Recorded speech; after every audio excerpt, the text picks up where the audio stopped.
Price lord brothers and sisters. கர்த்தராகிய இயேசு கிறிஸ்துவின் மகா பரிசுத்த நாமத்தினால் எல்லோரையுமே வாழ்த்துகிறேன். நம்முடைய கர்த்தராகிய இயேசு கிறிஸ்துவின் வருகைக்கு நாம் காத்து கொண்டிருக்கிறோம்.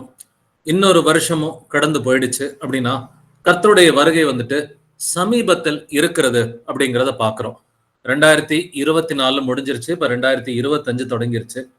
அப்படின்னா நாம புரிஞ்சுக்க வேண்டியது ஒன்னே ஒண்ணுதான், கர்த்தருடைய வருகை நெருங்கி கொண்டே இருக்கிறது அப்படிங்கிறத பார்க்கிறோம். கர்த்தருடைய வருகை நெருங்கி கொண்டிருக்கிற இந்த வேளையிலே நாம் என்ன செய்ய வேண்டும் அப்படிங்கறத குறித்து இன்னைக்கு ஆராய்ந்து பார்க்கலாம். வாசிக்கலாம். எபிரேயர் 10ஆம் அதிகாரம் 37ஆம் வசனம். Hebrews 10:37. வருகிறவர் இன்னும் கொஞ்சம் காலத்தில் வருவார், தாமதம் பண்ணார். ஆமென். வருகிறவர் இன்னும் கொஞ்சம் காலத்தில் வருவார், தாமதம் பண்ணார் என்று எழுதியிருக்கிறது. ஆனா 2 பேதுரு 3ஆம் அதிகாரத்துல வாசிக்கிறோம், கர்த்தர் தாமதம் பண்ணுகிறார், கர்த்தருடைய பொறுமையை இரட்சிப்பு என்று எண்ணுங்கள் என்று எழுதியிருக்கிறது இல்லைங்களா? கர்த்தர் தாமதம் பண்ணாம வர்றது அவருடைய பிள்ளைகளுக்காக. கர்த்தர் தாமதம் பண்றது இன்னும் ஒரு சிலர் ரட்சிக்கப்படணும் அப்படின்றதுக்காக தான் கர்த்தர் தாமதம் பண்ணுகிறார் என்றும் எழுதியிருக்கிறது. ஆனால் அவர் இன்னும் கொஞ்சம் காலத்தில் வருவார், தாமதம் பண்ணார் அப்படின்னா வர வேண்டிய நேரத்துல கரெக்டா வந்துருவார். அந்த வர வேண்டிய நேரத்துல அடுத்து ஒரு நொடி கூட எக்ஸ்ட்ரா போக போறது இல்ல. நேரத்துக்கு சொந்தக்காரர் அவர் தான். நேரத்தை உண்டு செய்தவர் நமது கர்த்தராகிய இயேசு கிறிஸ்து தான். வருகிறவர் இன்னும் கொஞ்சம் காலத்தில் வருவார், தாமதம் பண்ணார். 2025 நம்ம நுழைஞ்சிட்டோம் அப்படின்னா கர்த்தருடைய வருகை நெருங்கி கொண்டே இருக்கிறது அப்படிங்கிறது நல்லாவே தெரியுது.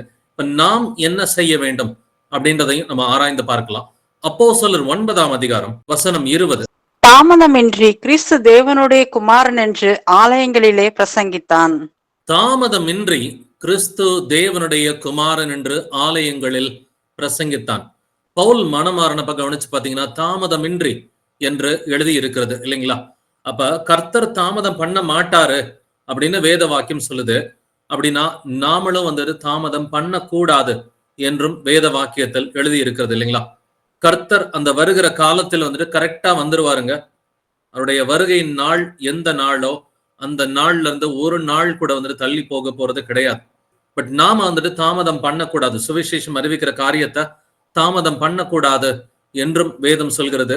ஏற்கனவே சகோதரன் தொடக்க ஜெபத்துல ஜெபித்தார், ஆண்டவரே எங்களெல்லாம் அனுப்பிவிடுங்க ஆண்டவரே, நாங்க போய் எல்லோருமே பிரசங்கம் பண்ணணும், எங்களுடைய நாவுகளை திறங்க ஆண்டவரே, நாங்க உங்களை கர்த்தர்னு சொல்லி நாங்க பிரசங்கம் பண்ணி உங்க சாட்சிகளா இருக்கணும்னு சொல்லி சகோதரன் தொடக்க ஜெபத்திலே ஜெபித்தார் இல்லைங்களா?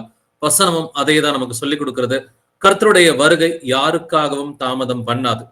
அப்படின்னா கர்த்தருடைய வருகைக்கு முன்னாடி அவருக்கு நீங்களும் நானும் சாட்சி கொடுப்பதா இருந்தால் நாம் பிரசங்கிக்க வேண்டியது இன்றே என்று எழுதியிருக்கிறது. இன்றே இரட்சணிய நாள் என்று வேதம் சொல்கிறது. வாசிக்கலாம். ரோமர் 14ஆம் அதிகாரம் 11ஆம் வசனம். ரோமன்ஸ் 14:11.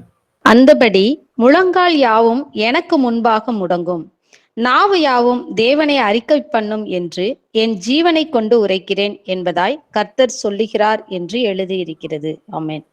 முழங்கால் யாவும் எனக்கு முன்பாக முடங்கும், நாவு யாவும் தேவனை அறிக்கை பண்ணும் என்று என் ஜீவனை கொண்டு உரைக்கிறேன்னு சொல்லி பழைய ஏற்பாட்டிலே கர்த்தர் பேசி இருக்கிறார் இல்லைங்களா? எல்லா நாவுகளும் தேவனை அறிக்கை பண்ண வேண்டும். இயேசு கிறிஸ்து நல்லவர், அவர் சர்வ வல்லவர் என்பதை எல்லா நாவுகளும் அறிக்கை செய்ய வேண்டும். இது ஒரு கட்டாயமான காரியம் அப்படின்றத நம்ம நல்லாவே தெரிஞ்சு வச்சுக்கணும். எப்படி நாம் இயேசு கிறிஸ்துவை அறிக்கை செய்ய வேண்டும் அப்படிங்கிறத நம்ம தெரிஞ்சுக்கலாம். புறப்பட்டு போய் சுவிசேஷம் அறிவிக்க வேண்டியது கர்த்தர் எல்லோருக்கும் கொடுத்திருக்கிற ஒரு கடமையா இருக்கிறது. மத்தேயு 28ஆவது அதிகாரம் நீங்க படிச்சு பாத்தீங்கன்னா கடைசி 3 வசனங்கள்ல நாம் எல்லோருமே புறப்பட்டு போய் சுவிசேஷத்தை சகல ஜாதிகளுக்கும் பிரசங்கிக்க வேண்டும், எல்லோரையும் சீஷர்களாய் மாற்ற வேண்டும் என்கிற ஒரு கட்டளை கர்த்தர் நம்ம எல்லோருக்குமே கொடுத்திருக்கிறார் இல்லைங்களா? அப்படின்னாக்க நாம் என்ன அறிவிக்க வேண்டும் அப்படின்றதையும் நம்ம தெரிஞ்சுக்கலாம். ரோமர் 10ஆம் அதிகாரம் வசனங்கள் 9 முதல் 10 வரை வாசிக்கலாம். Romans chapter 10 verses 9 to 10. என்னவென்றால் கர்த்தராகிய இயேசுவை நீ உன் வாயினாலே அறிக்கையிட்டு தேவன் அவரை மரித்தோரிலிருந்து எழுப்பினார் என்று உன் இருதயத்திலே விசுவாசித்தால் ரட்சிக்கப்படுவாய்.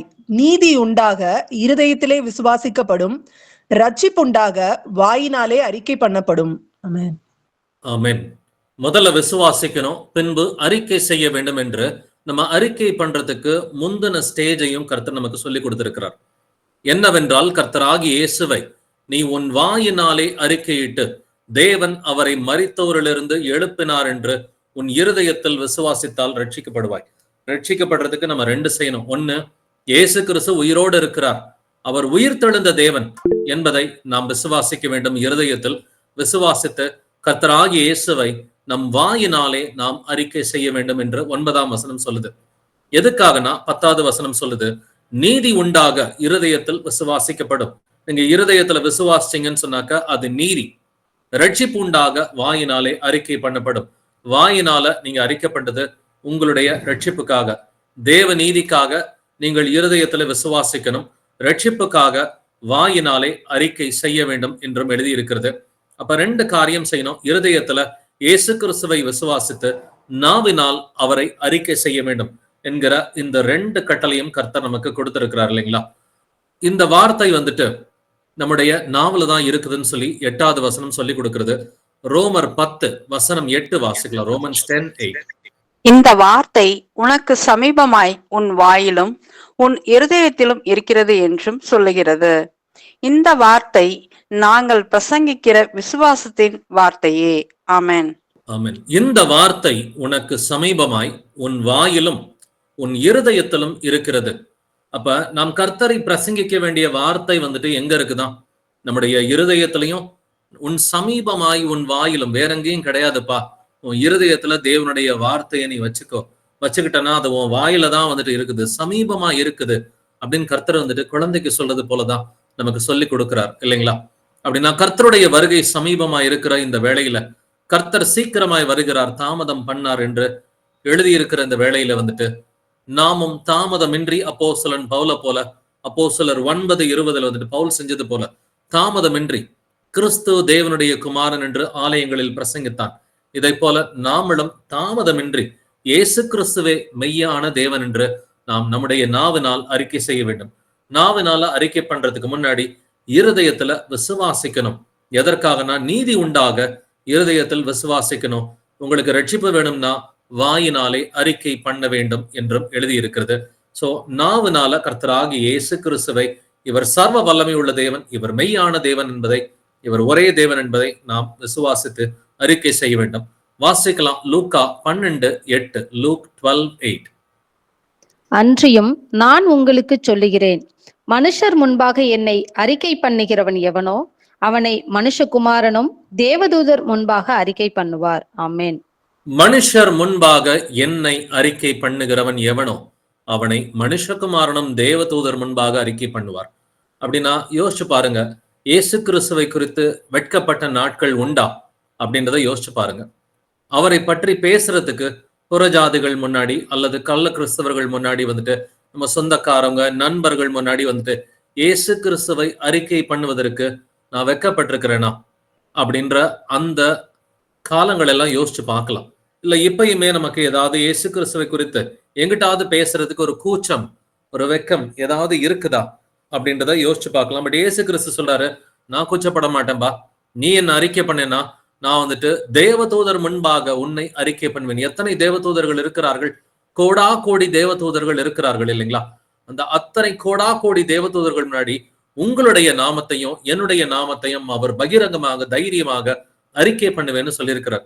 அப்படின்னா நாமளும் நம்மளை சுத்தி இருக்கிறவங்க யாரா இருந்தாலும், நம்ம சொந்தக்காரவங்க நண்பர்கள் கூட வேலை பார்க்கிறவங்க வந்துட்டு யாரா இருந்தாலும் இயேசு கிறிஸ்துவை அறிக்கை பண்ண வேண்டுகிற அந்த நேரத்துல அறிக்கை பண்ணி இருக்கிறோமா? இல்ல என்னமோ ஏதாவது ஒரு கூச்சம் வெட்கம் அந்த மாதிரி ஏதாவது இருக்குதா? அவங்க தப்பா நினைச்சுக்குவாங்க என்னைய குறிச்சு வந்துட்டு ஏதோ அவங்க ரொம்ப எக்ஸ்ட்ரீமா வந்துட்டு ஒரு சிந்தனையில இருக்கிறாங்கன்னு சொல்லி.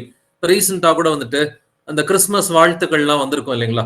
கிறிஸ்துமஸ் வாழ்த்துக்கள் நமக்கு சொன்னப்போ வந்துட்டு நாம அவங்களுக்கு சத்தியத்தை சொல்றதுக்கு எதுவும் கூச்சப்பட்டமா அப்படின்னு சொல்லி நம்மை நாமே நிதானிக்கிறவர்களா இருப்போம். ஏன்னா கர்த்தர் எல்லோருக்கும் வாய்ப்பு கொடுக்கிறார்.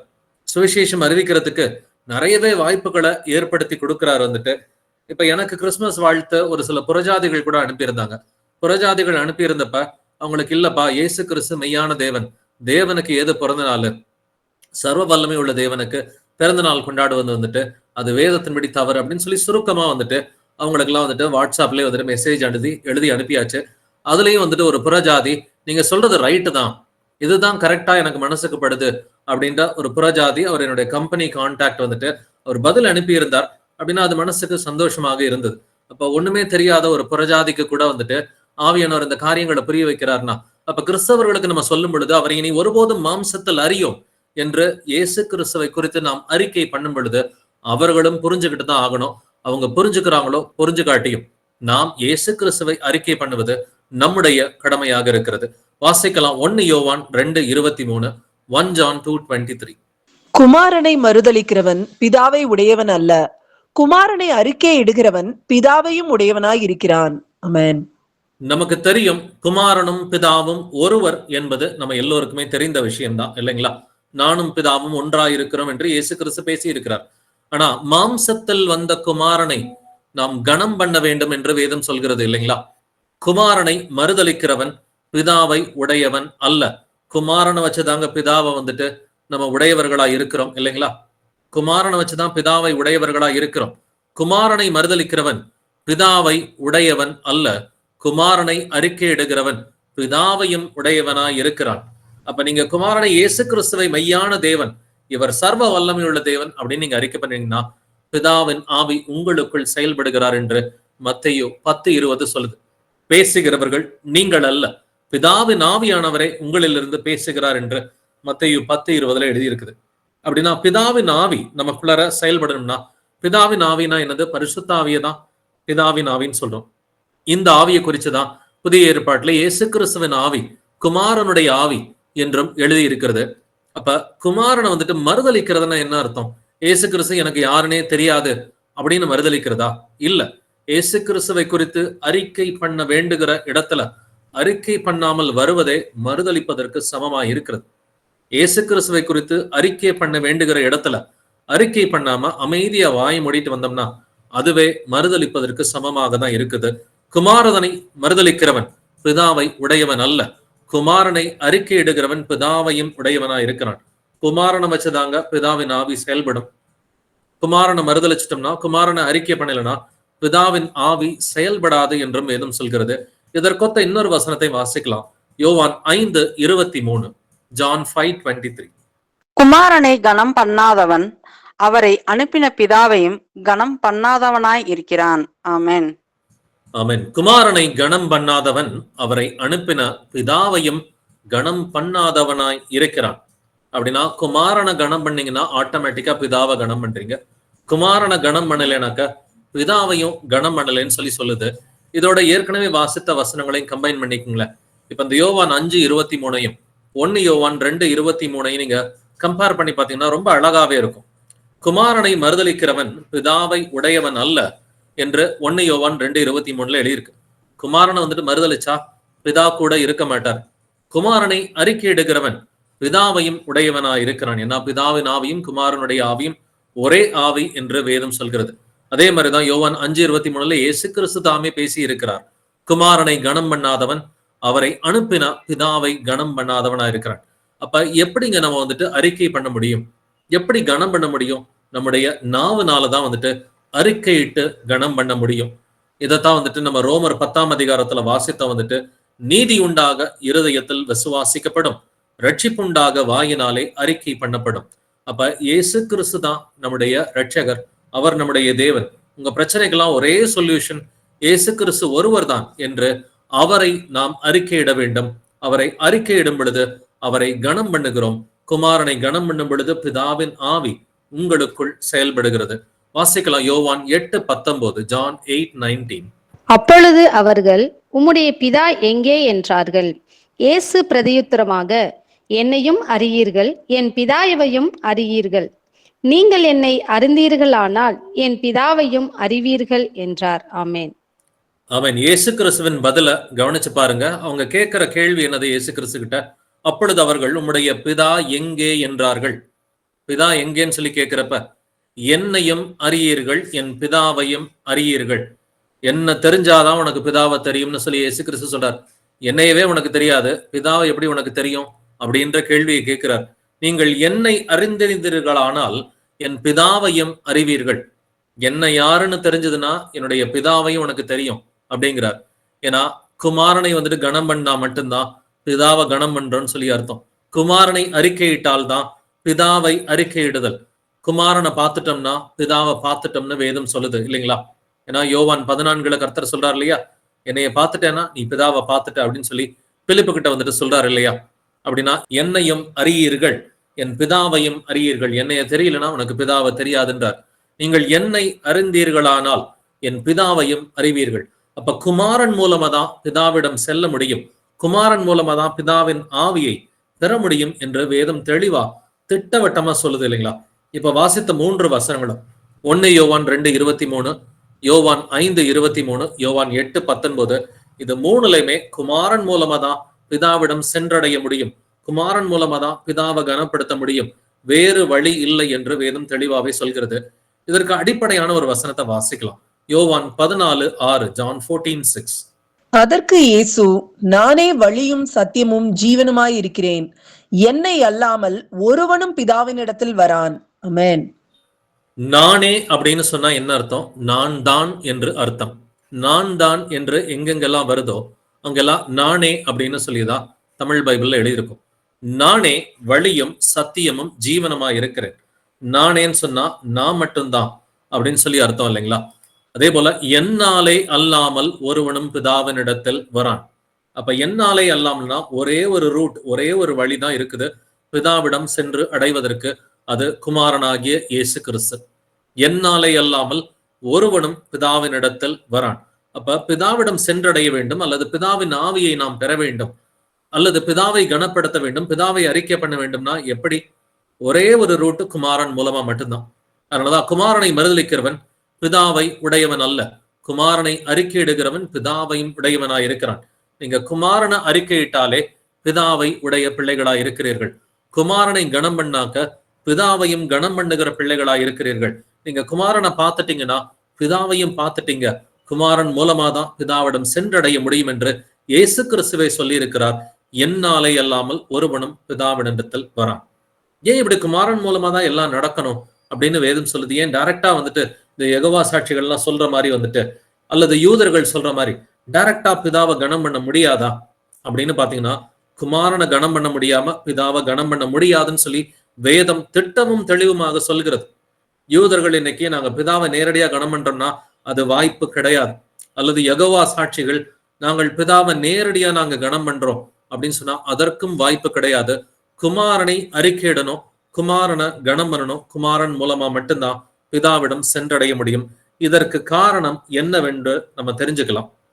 யோவான் 10:30 வாசிக்கலாம். ஜான் 10:30. நானும் பிதாவும் ஒன்றாய் இருக்கிறோம் என்றார். ஆமென். நானும் பிதாவும் ஒன்றாய் இருக்கிறோம் என்றார். அப்ப நானும் பிதாவும் ஒன்றாய் இருக்கிறோம் அப்படின்னு சொன்னாக்க என்ன அர்த்தம்? இங்கிலீஷ்ல படிச்சு பாத்தீங்கன்னா I and my father are one. So one, அந்த ஒன்றாய் இருக்கிறோம், அதன் அர்த்தம் என்னது அப்படின்றத நம்ம தெரிஞ்சுக்கணும். தமிழ்லையுமே வந்துட்டு நாம வாசிக்கிற பைபிளுக்கு பேரு பரிசுத்த வேதாகமம். இது பைபிள் சொசைட்டி ஆஃப் இந்தியால எழுதின ஒரு பைபிளா வந்துட்டு இருக்குது. இதை போலவே வெவ்வேறு வந்துட்டு பைபிள்ல இருக்கிற வேர்ஷன்ஸ் வந்துட்டு இருக்குது. தமிழ்லையுமே வெவ்வேறு வேர்ஷன்ஸ் தமிழ்ல வந்துட்டு இருக்குது. அதுல ஒரு வேர்ஷன்ல வந்துட்டு பாத்தீங்கன்னாக்க easy to read Tamil version அப்படின்னு சொல்லி ஒன்று இருக்கும். எளிமையாக தமிழ்ல படிக்கக்கூடிய ஒரு வேர்ஷன் வந்துட்டு இருக்குது, easy to read Tamil version. அதுல படிச்சு பாத்தீங்கன்னா நானும் பிதாவும் ஒன்றுதான் அப்படின்னு திட்டமும் தெளிவுமா எழுதியிருக்கும். எப்படி? நானும் பிதாவும் ஒன்றுதான் அப்படின்னா என்ன அர்த்தம்? நானும் பிதாவும் ஒருத்தர் தான் அப்படின்னு சொல்லி அர்த்தம். அதே போல இன்னொரு வேர்ஷன் தமிழ்ல இருக்குது, டிசிவி, தமிழ் கண்டெம்பரரி வேர்ஷன் சொல்லி அப்படி சொல்லப்படுகிற அந்த டிசிவி வந்துட்டு இருக்குது.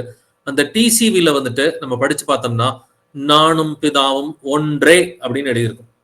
ஸோ ஒரு வேர்ஷன்ல நானும் பிதாவும் ஒன்றே என்று எழுதி இருக்கிறது. அப்ப ஒன்றே அப்படின்னா என்ன அர்த்தம்? நானேக்கு என்ன அர்த்தமோ அதே மாதிரிதான் ஒன்றேன்னு சொல்லி வரும். நானேனா என்ன அர்த்தம்? நான் தான், நான் மட்டும்தான் என்று அர்த்தம். ஒன்றேனா என்ன அர்த்தம்?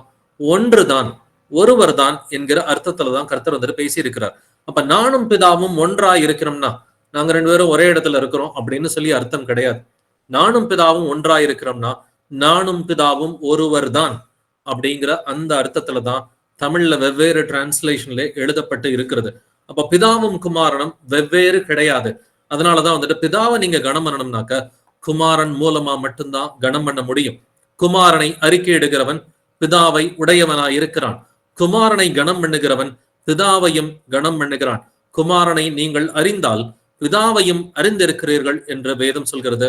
ஏனாக்க இயேசு கிறிஸ்துவும் பிதாவும் ஒருவராய் இருக்கிறார். யோவான் 14:9 வாசிக்கலாம். ஜான் 14:9. அதற்கு இயேசு, பிலிப்புவே, இவ்வளவு காலம் நான் உங்களுடனே கூட இருந்தும் நீ என்னை அறியவில்லையா? என்னை கண்டவன் பிதாவை கண்டான். அப்படி இருக்க பிதாவை எங்களுக்கு காண்பியும் என்று நீ எப்படி சொல்லுகிறாய்? ஆமென்.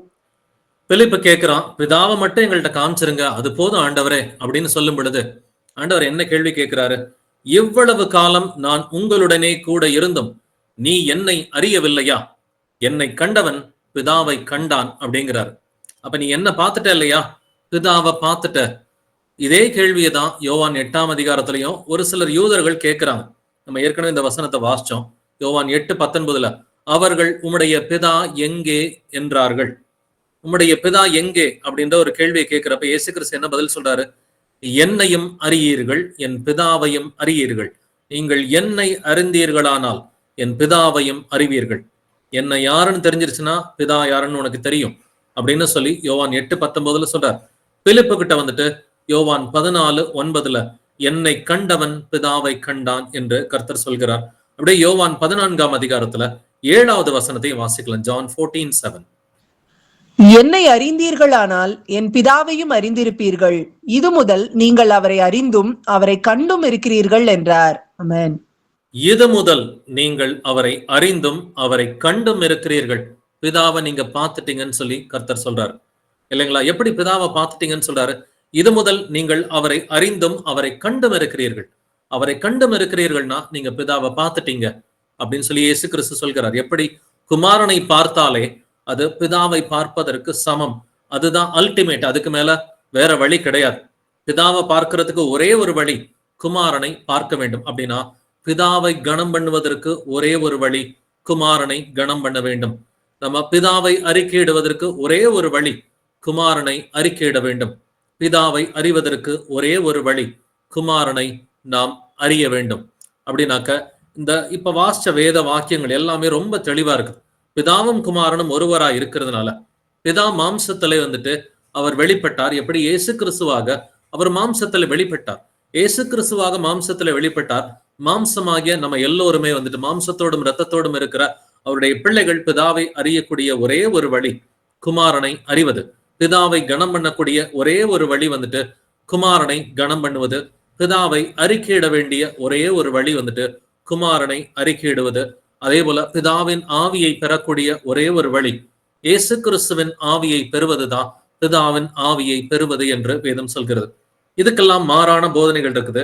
இதை குறித்து கர்த்தர் என்ன பேசுகிறார் அப்படின்றத நம்ம வாசித்து பார்க்கலாம். 1 யோவான் 4ஆம் அதிகாரம் 2ஆம் வசனம் வாசிக்கலாம். 1 John 4:2. தேவ ஆவியை நீங்கள் எதினாலே அறியலாம் என்றால், மாம்சத்தில் வந்த இயேசு கிறிஸ்துவை அறிக்கை பண்ணுகிற எந்த ஆவியும் தேவனால் உண்டாயிருக்கிறது. ஆமென். மாம்சத்தில் வந்த இயேசு கிறிஸ்துவை அறிக்கை பண்ணுகிற எந்த ஆவியும் தேவனால் உண்டாயிருக்கிறது. அப்ப மாம்சத்தில் வந்த இயேசு கிறிஸ்துவை அறிக்கை பண்ணுவதுன்னா என்ன அர்த்தம்? எப்படி அறிக்கை பண்ணணும்? வந்துட்டு கிறிஸ்து இயேசுவை கர்த்தர் என்று அறிக்கை பண்ணணும் இல்லைங்களா? சும்மா சாதாரணமா அறிக்கை பண்றதை பத்தி வேதம் வந்துட்டு சொல்ல கிடையாது. நீங்க 2 கொரிந்தியர் 4:5 வாசிச்சு பாத்தீங்கன்னா கிறிஸ்து இயேசுவை எப்படி அறிக்கை பண்ணணும்? கர்த்தர் என்று. கர்த்தர்னாக்க பிதா என்று அறிக்கை பண்ண வேண்டும் இல்லைங்களா? 2 கொரிந்தியர் 4:5 இதைத்தான் கர்த்தர் வந்துட்டு இப்படித்தான் பிரசங்கம் பண்ணணும் அப்படின்னு வேதம் சொல்லி கொடுக்கிறது. நான் அந்த வசனத்துல வந்துட்டு கிறிஸ்து இயேசுவை கர்த்தர் என்றும் எங்களையோ இயேசு கிறிஸ்துவ நிமித்தம் உங்கள் ஊழியக்காரர் என்றும் பிரசங்கிக்கிறோம். அப்ப பிரசங்கமே வந்துட்டு எப்படி இருக்கணும்னா கிறிஸ்து இயேசுவை கர்த்தர்னு சொல்லி பிதான்னு சொல்லி பிரசங்கம் பண்ணணும். 2வது பிலிப்பியர் 2:11 இயேசு கிறிஸ்து கர்த்தர் என்று நாவுகள் யாவும் அறிக்கை பண்ண வேண்டும் என்றும் எழுதி இருக்கிறது. அப்ப இயேசு கிறிஸ்துவை கர்த்தர்னா லார்ட், LORD கேபிட்டல் லெட்டர்ல இருந்துச்சுன்னு சொன்னாக்க அது வந்துட்டு யஹோவா அப்படின்னு சொல்லி அர்த்தம். பழைய ஏற்பாட்டுல எங்கெங்கெல்லாம் LORD, KJV பைபிள்ல பாத்தீங்கன்னா ஒரு வித்தியாசம் இருக்கும்.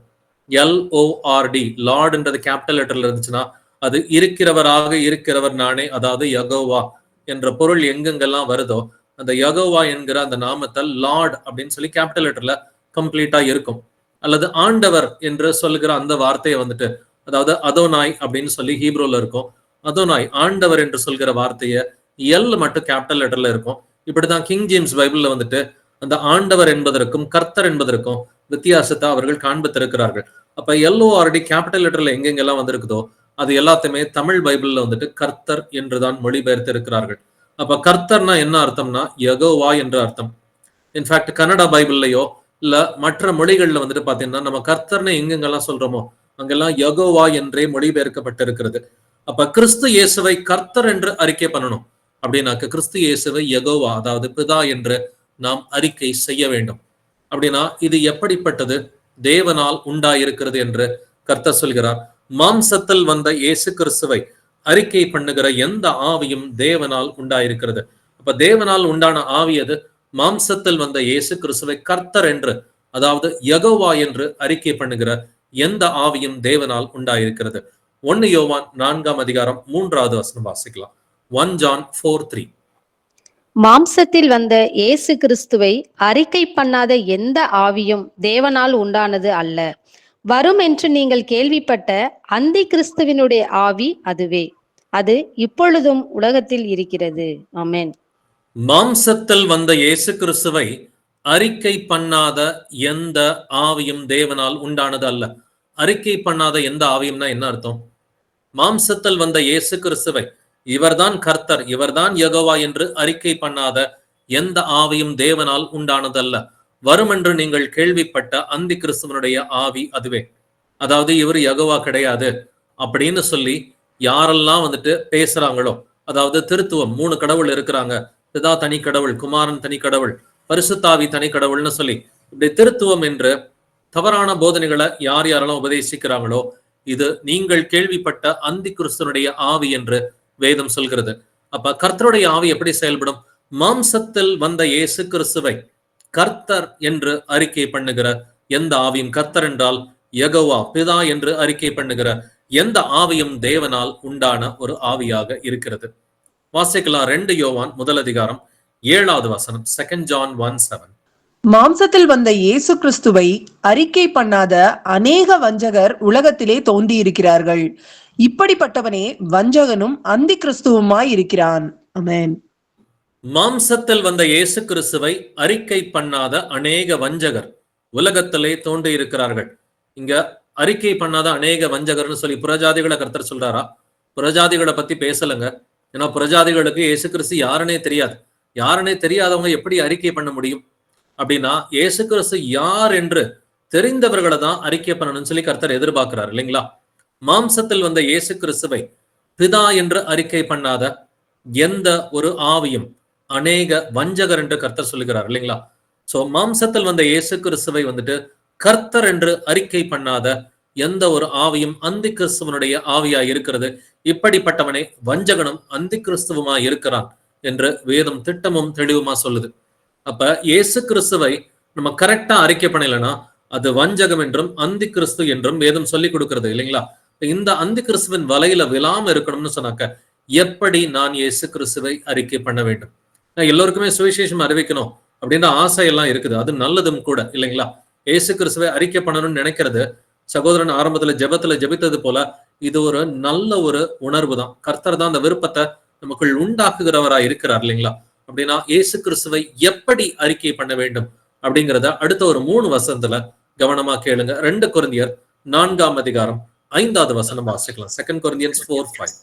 நாங்கள் எங்களையே பிரசங்கியாமல் கிறிஸ்து இயேசுவை கர்த்தர் என்றும் எங்களையோ இயேசுவின் நிமித்தம் உங்கள் ஊழியக்காரர் என்றும் பிரசங்கிக்கிறோம். ஆமென். கிறிஸ்து இயேசுவை எப்படி பிரசங்கம் பண்ணணும்? கர்த்தர் என்று பிரசங்கம் பண்ணணும். கர்த்தர் என்னாக்க நமக்கு என்ன எழுதி இருக்கிறது, எந்த வார்த்தையை கர்த்தர்னு சொல்லி தமிழ் பைபிள் வந்துட்டு மொழிபெயர்த்திருக்கிறாங்க. யெகோவா அப்படிங்கிற அந்த வார்த்தை, அதாவது பிதாவின் நாமத்தை தான் வந்துட்டு கர்த்தர் அப்படின்னு சொல்லி மொழிபெயர்த்திருக்கிறாங்க. கிறிஸ்து இயேசுவை யெகோவா என்று அதாவது பிதா என்று பிரசங்கம் பண்ணணும். இதுதான் வந்துட்டு கிறிஸ்துவின் ஆவியாக இருக்கிறது. இதுதான் பிதாவின் ஆவி. இதுதான் கிறிஸ்துவை கனப்படுத்துவது என்று வேதம் சொல்கிறது இல்லைங்களா? கிறிஸ்து இயேசுவை நாம் கர்த்தர் என்று அதாவது பிதா என்று பிரசங்கிக்கிற பிள்ளைகளாய் இருக்க வேண்டும். அப்படியே பிலிப்பியர் 2ஆம் அதிகாரம் 11வது வசனம் வாசிக்கலாம். Philippians 2:11. பிதாவாகிய தேவனுக்கு மகிமையாக இயேசு கிறிஸ்து கர்த்தர் என்று நாவுகள் யாவும் அறிக்கை பண்ணும்படிக்கும் எல்லா நாமத்திற்கும் மேலான நாமத்தை அவருக்கு தந்தருளினார். ஆமென். பிதாவாகிய தேவனுக்கு மகிமையாக இயேசு கிறிஸ்து கர்த்தர் என்று நாவுகள் யாவும் அறிக்கை பண்ண வேண்டும் இல்லைங்களா? இப்ப பிதாவை மகிமைப்படுத்தணும்னு சொல்லி ஒருத்தர் முடிவு பண்ணிட்டாருன்னு சொன்னாக்க இயேசு கிறிஸ்துவ வந்துட்டு என்னன்னு சொல்லணும்? கர்த்தர்னு சொல்லி, அதாவது பிதான்னு சொல்லி நாம் அறிக்கை செய்து நாம் அவரை கனப்படுத்துவோம் இல்லைங்களா? இயேசு கிறிஸ்துவை கர்த்தர்னு சொல்லும் பொழுது அங்கே பிதா மகிமைப்படுகிறார். பிதாவை மகிமைப்படுத்துறதுக்கு ஒரே ஒரு வழி இதுதாங்க. இயேசு கிறிஸ்துவை நீங்க கர்த்தர்னு சொல்லிட்டீங்கன்னா, இயேசு கிறிஸ்துவ வந்துட்டு யகோவா அல்லது பிதா அப்படின்னு சொல்லிட்டீங்கன்னா, இதுதான் பிதாவுக்கு மகிமை அப்படின்னு சொல்லி வேதம் சொல்லி கொடுக்கிறது. இப்ப இந்த 2 வசனத்திலையும் 2 கொரிந்தியர் 4:5 என்ன பிரசங்கம் பண்ணணும்? கிறிஸ்து இயேசுவை கர்த்தர் என்று நாம் பிரசங்கம் பண்ண வேண்டும். அதே போல பிலிப்பியர் 2:11 பிதாவாகிய தேவனுக்கு மகிமையாக இயேசு கிறிஸ்து கர்த்தர் என்று நாவுகள் யாவும் அறிக்கை பண்ண வேண்டும். அப்ப நாவினாலே அறிக்கை பண்ண வேண்டும், இருதயத்தினாலே விசுவாசிக்க வேண்டும் அப்படிங்கிறத ரோமர் 10 வாசித்தோம் இல்லைங்களா? அப்ப நாவினாலே என்ன அறிக்கை பண்ணணும்? இயேசு கிறிஸ்து கர்த்தர் என்று நாவுகள் யாவும் அறிக்கை பண்ண வேண்டும். வாசிக்கலாம் 1 கொரிந்தியர் 12 3வது வசனம். 1 Corinthians 12:3. ஆதலால் தேவனுடைய ஆவியினாலே பேசுகிற எவனும் இயேசுவை சபிக்கப்பட்டவன் என்று சொல்ல மாட்டான் என்றும், பரிசுத்த ஆவியினாலேயே அன்றி இயேசுவை கர்த்தர் என்று ஒருவனும் சொல்லக்கூடாதென்றும் உங்களுக்கு தெரிவிக்கிறேன். ஆமென். பரிசுத்த ஆவியினாலே அன்றி இயேசுவை கர்த்தர் என்று ஒருவனும் சொல்லக்கூடாதென்றும் உங்களுக்கு தெரிவிக்கிறேன். பரிசுத்த ஆவி இருந்தாதான் இயேசு கிறிஸ்துவை பார்த்து ஒருவர் என்ன சொல்ல முடியும்? கர்த்தர்னு சொல்ல முடியும். கர்த்தர்னா பிதான்னு சொல்லி அர்த்தம். அதாவது யகோவா என்கிற அந்த பழைய ஏற்பாட்டுல பிதாவின் நாமத்தை தான் வந்துட்டு கர்த்தர் என்று நமக்கு மொழிபெயர்த்திருக்கிறாங்க. அப்ப பரிசுத்த ஆவி இருந்தா மட்டும்தான் இயேசுவை கர்த்தர் என்று ஒருவர் அறிக்கையிட முடியும். இப்ப இந்த 3 வசனங்களும் ரொம்ப திட்டமும் தீர்க்கமுமா வந்துட்டு நமக்கு சொல்லிக் கொடுக்கறது வந்துட்டு என்னது? கிறிஸ்து இயேசுவை கர்த்தர் என்று பிரசங்கம் பண்ணணும்னு சொல்லி 2 கொரிந்தியர் 4:5 சொல்லி கொடுக்கிறது. அதே போல பிலிப்பியர் 2:11 வந்துட்டு இயேசு கிறிஸ்து கர்த்தர் என்று நாவுகள் யாவும் அறிக்கை பண்ண வேண்டும் என்றும் எழுதியிருக்கிறது. 1 கொரிந்தியர் 12:3 வந்துட்டு நாம் இயேசுவை கர்த்தர் என்று நாம் சொல்வதற்கு பரிசுத்த ஆவியை உடையவர்களா இருந்தா மட்டும்தான் இயேசு கிறிஸ்துவை கர்த்தர் என்று சொல்ல முடியும். இப்ப யார் யாரெல்லாம் இயேசு கிறிஸ்துவை கர்த்தர் என்று போதிக்கிறாங்களோ அவங்கள்ட்ட மட்டும்தான் அங்க பரிசுத்த ஆவி இருக்குது. மற்றவங்கள்ட்ட எல்லாம் வஞ்சகத்தின் ஆவி இருக்கிறது என்று கர்த்தர் சொல்லி இருக்கிறார். அப்ப இயேசு கிறிஸ்து பூமிக்கு வருகிறார். இயேசு கிறிஸ்து பூமிக்கு வரும் பொழுது அந்த 2ஆம் வருகையின் போது அவருடைய நாமம் என்ன என்பதை நாம் புரிந்து கொள்ள வேண்டும்.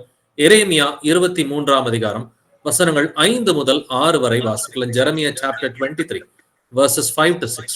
இதோ நாட்கள் வரும் என்று கர்த்தர் சொல்கிறார். அப்பொழுது தாவீதுக்கு ஒரு நீதியுள்ள கிளையை எழும்ப பண்ணுவேன். அவர் ராஜாவாய் இருந்து ஞானமாய் ராஜரீகம் பண்ணி பூமியிலே நியாயத்தையும் நீதியையும் நடப்பிப்பார். அவர் நாட்களில் யூதா ரட்சிக்கப்படும், இஸ்ரவேல் சுகமாய் வாசம் பண்ணும். அவருக்கு இடும் நாமம் நமது நீதியாய் இருக்கிற கர்த்தர் என்பதே. ஆமென். ஆமென். இதோ நாட்கள் வரும் என்று கர்த்தர் சொல்லுகிறார். அப்பொழுது தாவீதுக்கு ஒரு நீதி உள்ள கிளையை எழும்ப பண்ணுவேன். யாருங்க இந்த தாவீதின் கிளை? தாவீதின் கிளை இயேசு கிறிஸ்து என்பது நம்ம எல்லோருக்குமே தெரியும் இல்லைங்களா? அந்த இயேசு கிறிஸ்துவுக்கு இன்னொரு பேர் தாவீதின் கிளையை கர்த்தர் எழும்ப பண்ணுவேன் அப்படிங்கிறாரு. அவர் ராஜாவாய் இருந்து ஞானமாய் ராஜரீகம் பண்ணி பூமியிலே நியாயத்தையும் நீதியையும் நடப்பிப்பார். எங்க வந்துட்டு ராஜரீகம் பண்ணுவார், எங்க ராஜாவா இருப்பாரு? பூமியிலே என்று எழுதியிருக்கிறது. இயேசு கிறிஸ்து 2ஆம் வருகையில பூமியில ராஜாவா இருப்பாரா? 1ஆம் வருகையில ராஜாவா இருந்தாரா? 1ஆம் வருகையிலே அவர் ராஜாவா இருக்கவில்லை. 2ஆம் வருகையிலே அவர் பூமியிலே ராஜாவாக இருப்பார் என்பது நமக்கு தெரியும். அப்ப அவர் 2ஆம் வருகையிலே அவர் பூமியிலே ராஜாவாய் இருந்து ஞானமாய் ராஜரீகம் பண்ணி பூமியிலே நியாயத்தையும் நீதியையும் நடப்பிப்பார். அப்ப அந்த காலகட்டத்துல அவருடைய நாமம் என்னவா இருக்கும் அப்படிங்கிறத நம்ம வாசிக்கலாம். 6வது வசனத்திலே ஏற்கனவே வாசிக்க கேட்டீங்க. அவர் நாட்களில் யூதா ரட்சிக்கப்படும். யூதர்கள் ரட்சிக்கப்பட்டுட்டாங்களா? இதுவரைக்கும் ரட்சிக்கப்படல. பட் இயேசு கிறிஸ்து 2ஆம் வருகையில வரும் பொழுது யூதர்கள், அதாவது யூதா ரட்சிக்கப்படும், இஸ்ரவேல் சுகமாய் வாசம் பண்ணும். அவருக்கு இடும் நாமம் நமது நீதியாய் இருக்கிற கர்த்தர் என்பதை. இதனுடைய கணம், இதனுடைய வெயிட்டேஜ் புரியணும்னா இங்கிலீஷ்ல கேஜேவில மட்டும் இந்த 6வது வசனத்தை படிச்சு பாத்தீங்கன்னா the Lord our righteousness சொல்லி கம்ப்ளீட்டா கேபிட்டல் லெட்டர்ல எழுதியிருக்கும். இந்த வார்த்தைக்குரிய, இந்த ஃப்ரேஸ்க்குரிய அந்த வெயிட்டேஜ் புரியணும்னா அவருக்கு இடும் நாமம் நமது நீதியாய் இருக்கிற கர்த்தர். இந்த நமது நீதியாய் இருக்கிற கர்த்தர் அப்படிங்கிற இந்த 3 வார்த்தைகளை மட்டும் கிங் ஜேம்ஸ் பைபிள்ல படிச்சு பாத்தீங்கன்னா அதனுடைய வெயிட்டேஜ் புரியும். தி லார்ட் ஆர் ரைச்சியஸ்னஸ் அப்படிங்கிறது கம்ப்ளீட்டா கேபிட்டல் லெட்டர்ல இருக்கும். தி லார்ட் அப்படின்னு சொன்னா என்ன அர்த்தம்?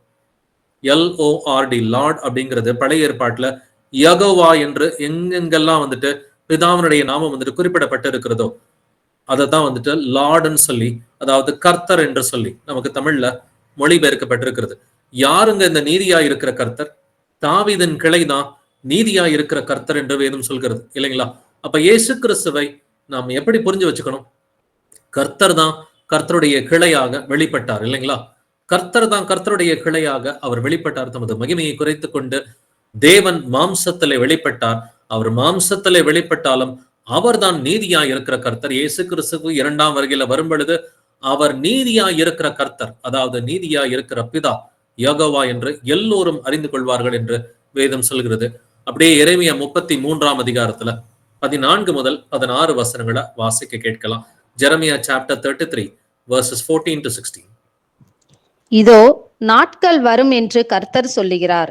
அப்பொழுது நான் இஸ்ரவேலின் குடும்பத்துக்கும் யூதாவின் குடும்பத்துக்கும் சொன்ன நல் வார்த்தையை நிறைவேற்றுவேன். அந்நாட்களிலும் அக்காலத்திலும் தாவீதுக்கு நீதியின் கிளையை முளைக்க பண்ணுவேன். அவர் பூமியிலே நியாயத்தையும் நீதியையும் நடப்பிப்பார். அந்நாட்களில் யூதா ரட்சிக்கப்பட்டு எருசலேம் சுகமாய் தங்கும். அவர் எங்கள் நீதியாய் இருக்கிற கர்த்தர் என்பது அவருடைய நாமம். ஆமென். ஆமென். தாவீதுக்கு நீதியின் கிளையை முளைக்க பண்ணுவேன் அப்படின்னு சொல்லி கர்த்தர் மீண்டுமாக அந்த எரேமியா 23ல சொல்லப்பட்டதை மீண்டுமா எரேமியா 33லையும் கர்த்தர் சொல்றார்.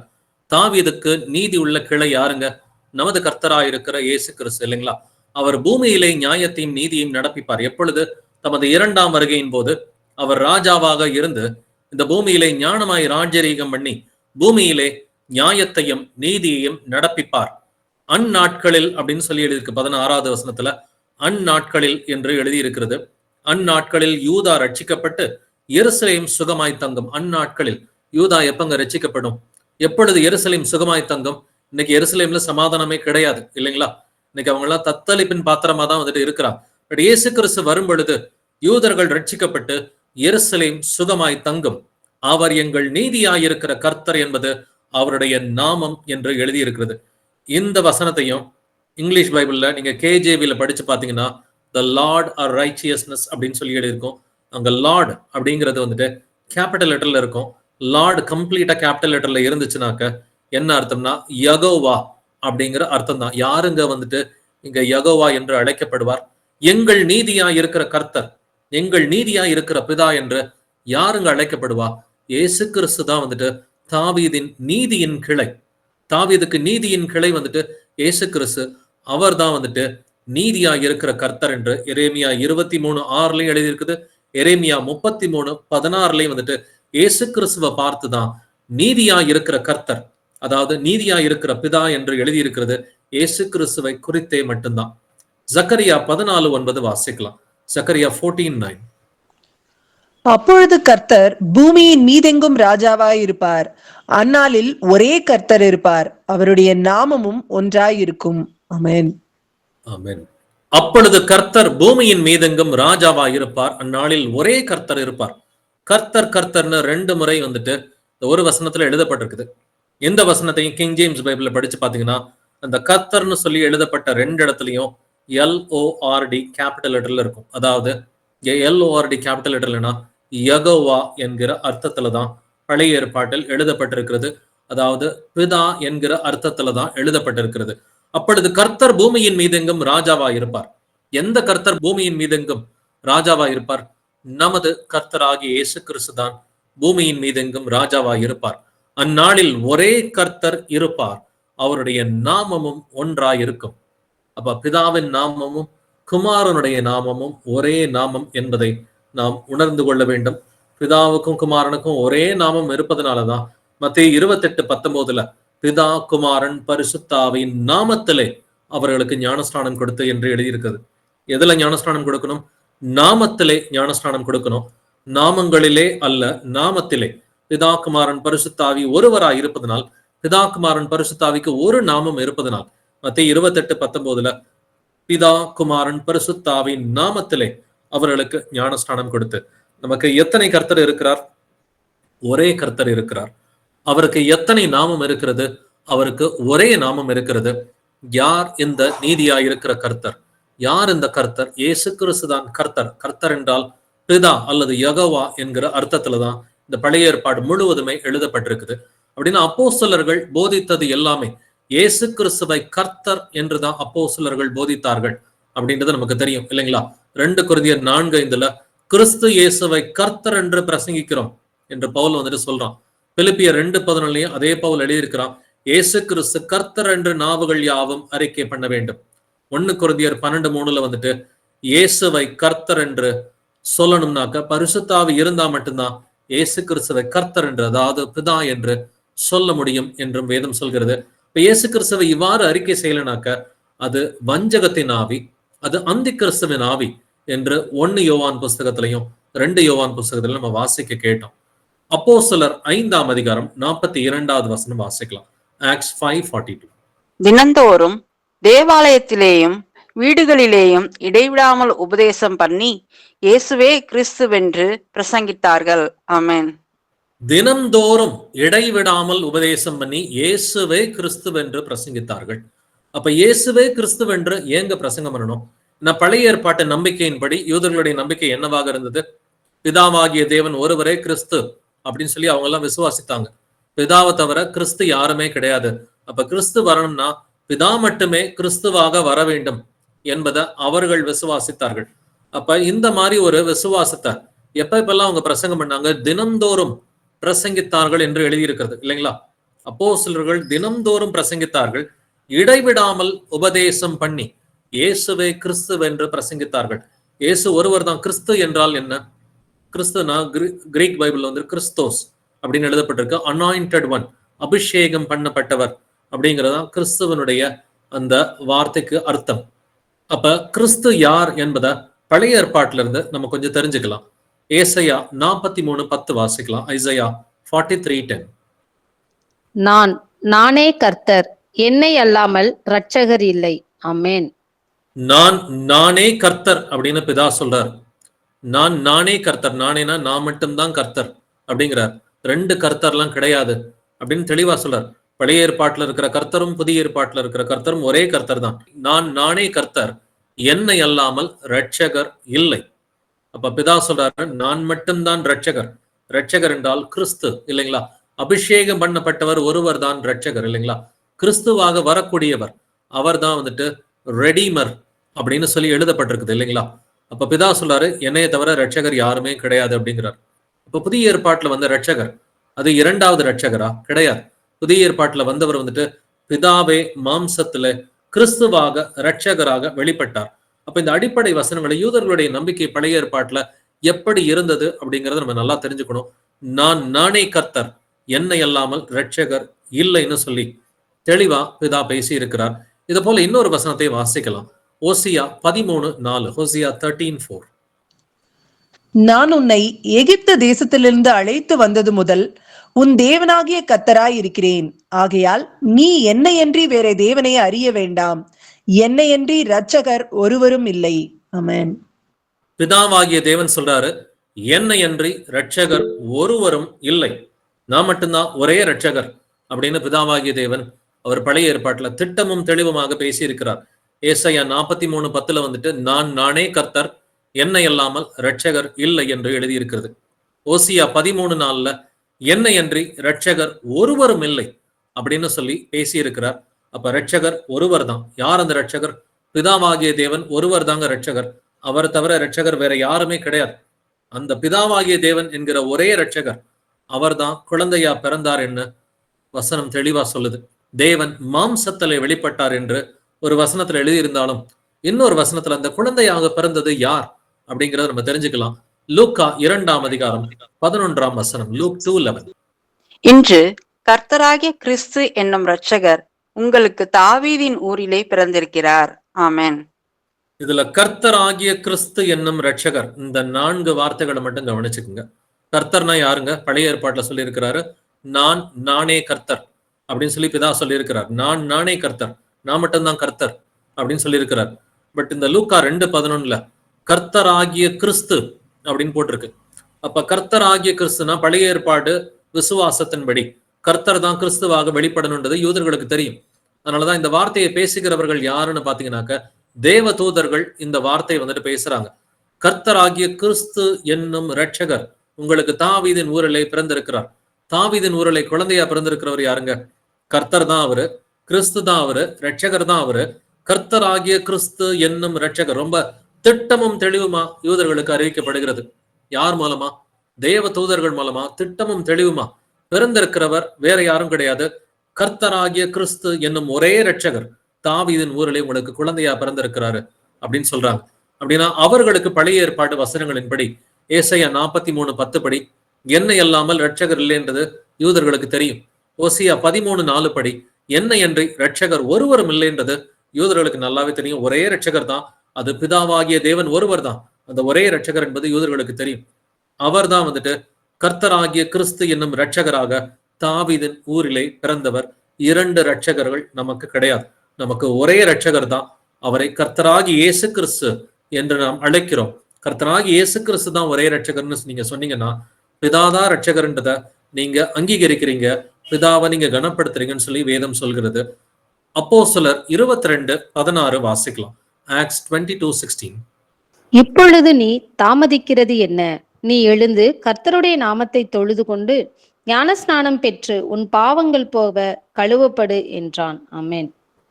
அப்போஸ்தலன் பவுலும் இயேசு கிறிஸ்து யார் என்பதை அறியாதவனாதான் ஒரு காலகட்டம் வரைக்கும் இருந்தான். பட் இயேசு கிறிஸ்துவ தமஸ்குவுக்கு போற வழியில சந்தித்த பொழுது அவன் இயேசு கிறிஸ்து கிட்ட ஒரு கேள்வி கேட்கிறான். ஆண்டவரே, நீர் யார்? உங்க பேர் என்னது அப்படின்ற ஒரு கேள்வியை கேட்கிறப்ப அதற்கு கர்த்தர், நீ துன்பப்படுத்துகிற இயேசு நானே அப்படின்னு அப்போஸ்தலர் 9:5 பதில் சொல்றார். 3 நாட்கள் பார்வையற்றவனா இருக்கிறான். 3 நாட்கள் பார்வை இல்லாதவனா இருந்து அவன் சாப்பிடவும் இல்லை, தண்ணீர் குடிக்கவும் இல்லை, அவன் ஜெபம் செய்து கொண்டிருந்தான். அப்பொழுது அனனியா என்கிற சீஷன்ட்ட கர்த்தர் பேசி, நீ போய் பவுல்கிட்ட பேசு, அவன் எனக்காக பாடுபட போறான், என்னைய பத்தி அறிக்கை பண்ண போறான்னு சொல்லி அனனியா கிட்ட அனுப்பிவிட்டப்ப அனனியா சொல்ற வார்த்தைகளை கவனிச்சு பாருங்க. எப்பொழுது நீ தாமதிக்கிறது என்ன? பவுல் தாமதம் பண்ணானா? யோசிச்சு பாருங்க. 3 நாள் கண்ணு தெரியாம இருக்கிறாங்க. 3 நாள் கண்ணு தெரியாம உபவாசத்தோடு ஜெபித்து கொண்டிருக்கிறான். அவனை பார்த்து வந்துட்டு அனனியா வைராக்கியத்தோட சொல்றது, இப்பொழுது நீ தாமதிக்கிறது என்ன? நீ எழுந்து கர்த்தருடைய நாமத்தை தொழுது கொண்டு ஞானஸ்நானம் பெற்று உன் பாவங்கள் போக கழுவப்படு. நீ தாமதிக்காத, இதுக்கு மேல டக்குன்னு ஞானஸ்நானம் எடு, இயேசு கிறிஸ்துவின் நாமத்தை மகிமைப்படுத்தி இயேசு கிறிஸ்துவின் நாமத்தினாலே ஞானஸ்நானம் எடு அப்படின்னு சொல்லி கொடுக்கிறோம். இதே அனனியாதான் அப்போஸ்தலர் 9:17 உனக்கு வந்த வழியிலே தரிசனமாகி இயேசு ஆகிய கர்த்தர்னு சொல்றோம். இயேசுதான் கர்த்தர்ன்றத அனனியா சொல்லி கொடுக்கிறோம். ஒரு சில வார்த்தைகள் அனனியா பேசினது அப்போஸ்தலர் 22 இருக்கும். ஒரு சில வார்த்தைகள் அனனியா பேசினது வந்துட்டு அப்போஸ்தலர் 9ஆம் அதிகாரத்துல இருக்கும். அப்போஸ்தலர் 9:17 நீ வந்த வழியிலே உனக்கு தரிசனமாகிய இயேசுவாகிய கர்த்தர், இயேசுதான் கர்த்தர் அப்படிங்கிறத அனனியா தெளிவா சொல்லி கொடுத்துட்டு தான், நீ தாமதிக்காத, இதுக்கு மேல சீக்கிரமா இயேசுவின் நாமத்தினாலே ஞானஸ்நானம் பெற்று நீ சீக்கிரமா ஊழியத்துக்கு போன்னு சொல்லி அவனை வேகமா துரிதமா அனுப்பி விடுறது அனனியா தான் அனுப்பி விட்டான். அதனாலதான் அப்போஸ்தலர் 9:20 வாசிக்கிறோம். 9:17 அனனியா பேசுற விஷயங்கள்லாம் இருக்கும். 9:20 பாத்தீங்கன்னாக்க தாமதமின்றி இயேசுவே கிறிஸ்து என்று அவன் ஆலயங்கள் தோறும், ஜெப ஆலயங்கள் தோறும் பிரசங்கித்தான் என்று எழுதியிருக்கிறது. அப்ப பவுல் மனமாறின உடனே அவன் எதுக்குமே வெயிட் பண்ணல இல்லைங்களா? மாம்சத்தோடும் ரத்தத்தோடும் நான் சிந்திக்கல, அப்போஸ்தலர்கள் எல்லாம் போய் பார்க்கல, இமீடியட்டா பிரசங்கம் பண்ண போயிட்டேன்னு சொல்லி சொல்றான். இன்னைக்கு நமக்கும் தேவன் ஒருவர் என்பது நாம் அறிந்த பிள்ளைகளா இருக்கிறோம் இல்லைங்களா? அப்ப நாமளும் அன்றாட வாழ்க்கையில வந்துட்டு நமக்கு தெரிஞ்சவங்க, நண்பர்கள், சொந்தக்காரவங்க இவங்க முன்னாடி வந்துட்டு இயேசு கிறிஸ்து தான் மெய்யான தேவன், இயேசு கிறிஸ்து தான் ஒரே கர்த்தர், இவர் தான் சர்வ வல்லமை உள்ள தேவன் என்பதை அறிக்கை பண்றதுக்கு நம்ம தாமதம் பண்றோமா?